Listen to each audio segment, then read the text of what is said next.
Il questore di Venezia ha adottato 29 provvedimenti di DASPO nei confronti di esponenti delle tifoserie di Venezia e Bari coinvolte prima dell'incontro di calcio avvenuto domenica 10 marzo allo Stadio Penzo.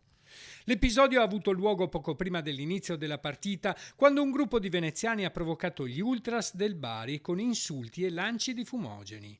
Gli ultras baresi hanno reagito cercando di oltrepassare lo sbarramento delle forze dell'ordine. Durante gli scontri, 5 operatori del reparto mobile di Padova, 2 carabinieri del battaglione di Mestre e un vigile del fuoco sono rimasti feriti. Inizialmente sono stati adottati 18 provvedimenti di divieto di accesso alle manifestazioni sportive, identificando e denunciando esponenti di entrambe le tifoserie.